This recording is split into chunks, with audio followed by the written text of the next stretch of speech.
All right, in this lesson, we're going to talk about solving equations and inequalities really with technology. So by graphing, also by using tables of values.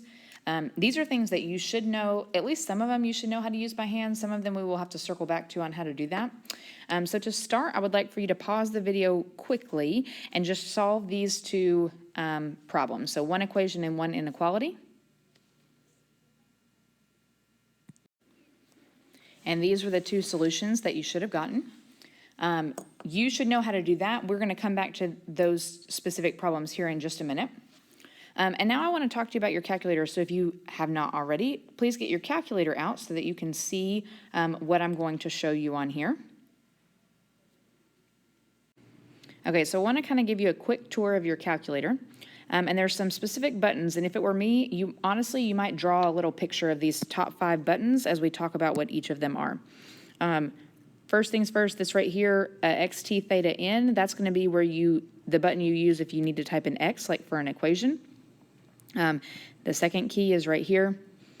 This caret key over here lets you do exponents. Those 3 I think you should be pretty familiar with. What I really want to talk to you about is this row of top 5. So you might even draw out yourself like a little table of these top 5 so that we can talk about each of them.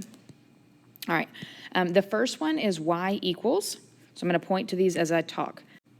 So this first button, y equals, that's where we're going to go to type in equations. And I think you should be probably writing bullet points for each of these. So y equals is where you type in equations. Then we will usually go to the graph or to the table over here to either look at the graph or to find specific values from the table. Some other buttons that you need to be familiar with. So zoom 6 will take you back to a normal 10 by 10 window. Window is the button you need to fix if you need to change what you're looking at. So if you're looking at a question that is going up to 100, then you need to change your window. And then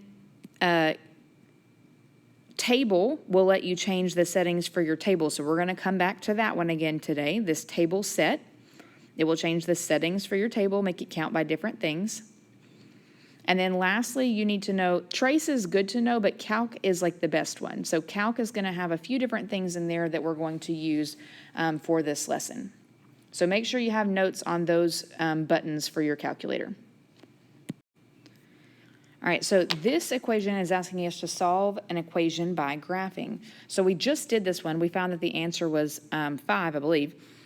So now I want to show you what the graph looks like and how to solve that by graphing. So we've got 2 different sides to this equation. We've got a line on the left and a line on the right.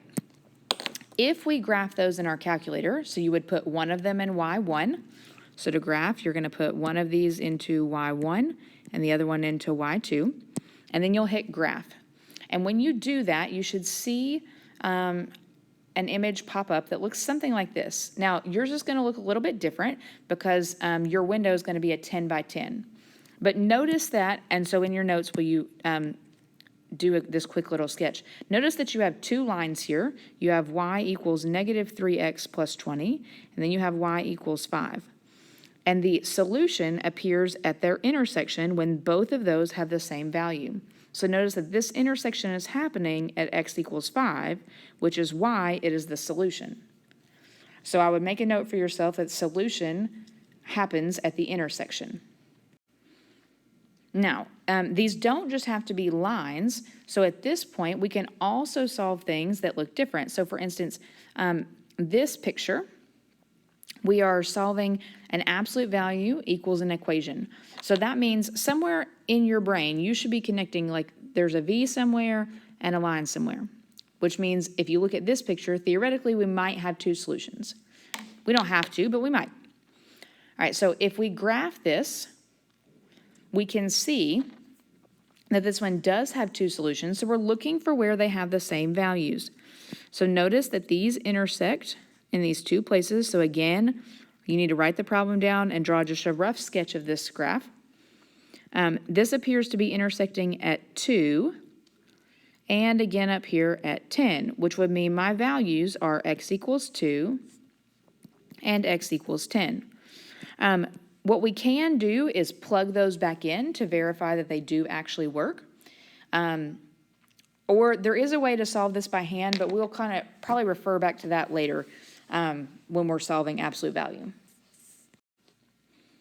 All right, we can also use graphs to solve inequalities. So if we were to graph this inequality, you all should recognize that that's a parabola equation that's being shifted down 4. So I'm going to move this down 4.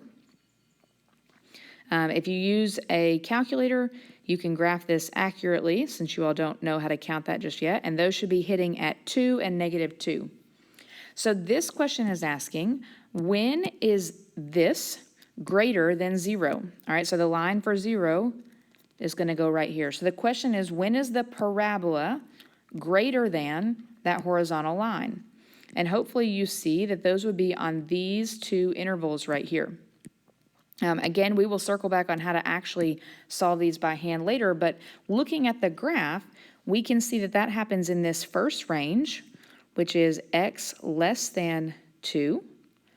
And it also happens in the second set where x is greater than 2. And I did not write that correctly. I meant x is less than -2. So those are your 2 sections where the graph is greater than 0. Okay, in this example, we see that we have a parabola, and I know that because it says x squared, and a line. So I should be thinking about seeing something that's a parabola shape and a line. All right, it says use graphs and tables to solve the equation. So we're going to do both of those things. So if we were using graphs, and I would strongly encourage you to follow along on your calculator for this, but if you can't, at least make bullet point notes on what we're doing. You're going to start by typing into y1 and y2 for each side. That's each equation, each expression on each side of the equation. Then you're going to hit the graph button. And when you do that, you should come up with a graph that looks something like this.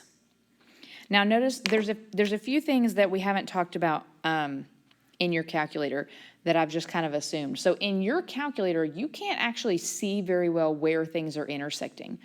You can kind of see generally, but you can't see specifics. So this example actually shows really well how you can't tell exactly where these are, and even these aren't intersecting in a nice place, right? This is intersecting somewhere before 1, and this is intersecting somewhere after 4, but we don't know exactly where.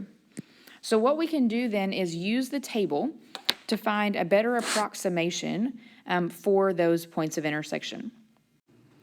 So to create this table, we're going to hit second table. And what should pop up in your calculator is something that looks like this right here. And as you can see, this does not give us any solutions because we can't see any places where these 2 functions are equivalent. What we can see is where they get close to each other or where they pass each other. So what I notice here is that between 0 and 1, in this area right here, I notice that they're getting close to one another, right? -2 and -1, that's this right here is a really close approximation, is somewhere around 1. And then I also notice that somewhere around 4, the values are also pretty close together. So now the question is, what do we do to get more specific answers? So again, I would put a bullet point in your notes. This time, we are going to go to the table set button. So, and then in that, there's something that says it's a triangle, and it's like what the table is counting by. And so for this value, we want to make it say 0.1. And now if you go back to your table, you'll see what that does. And what that does is give you a table that is more specific. So notice this time the x's are counting by 0.1s. All right, so 5, 6, 7, 8, 9, right? So when you do that, then you can get even closer to the approximation. So you notice that 0.7 really appears to be the closest. That's -1.3. So if the question wanted you to go even further, you could go back into your calculator, and so I would write down these values, and then I would make a note, go back into your calculator, and this time you can change that delta value to 0.01. And notice when you do that, it's going to zoom in even further. Notice that now you've got this additional decimal point going on. All right, so you can find an even closer approximation. So it looks like in this case, the 0.7 is still close. Your book just gets carried away, so they just keep on going, and they change it to 0.001, where they find the closest approximation is, in fact, the last value there. All right, so I just need you to know how to change your table settings for that. Notice, though, that this is all just us talking about one solution. So I would write down one solution is approximately. You can do the same thing looking for the other solution. So this time, though, you would need to scroll closer to that 4 value. All right, the last thing I want to talk to you about, again, quickly, is how to use your calculator and the graph to solve these instead of the table. So there is a way to do this using the graph. So in this example, they have used these two equations, right? This was your original problem, so you're going to make that y1 and y2. And there is a feature in your graph called intersection. So it is under the calc menu, so calc, which I think you have to hit the second button first, and there should be one that says intersect. And when you do that, it's going to ask you a series of questions. So first it's going to say first curve. And you need to make sure that somewhere you see a little blinking dot on the first curve. And when you do, you will hit yes. Then the calculator will ask for the second curve. And now your blinking dot should be on the other line. And when it is, you hit yes. Lastly, it is going to ask if you want it to guess the answer. It's basically saying, do you want it to solve it for you? And of course, the answer to that is yes, please. So you are going to hit yes or hit enter. When you do that, you should see the cursor pop back up, and the bottom of your screen will look very similar to what I'm circling here in yellow or boxing in yellow, and it will show you that this intersection point is in that space. You can do the same thing again for all the points of intersection. So this time, when you are selecting your two different curves, you need to make sure that your cursor is somewhere over here next to this second intersection. On the first one, you would put your cursor on these curves closer to the left intersection. All right, and again, walking away from this, when you get this output from your calculator, notice that your answers, I will highlight them here, your actual final answers are the X values that the calculator gave you, right? Because we're just solving for X in these problems. If you notice, the original equation didn't have any Y value to begin with. It just had X's. All right, so make sure you bring your calculator with you tomorrow. We will be using that and just getting lots of practice on how to use that and use it to solve equations and inequalities.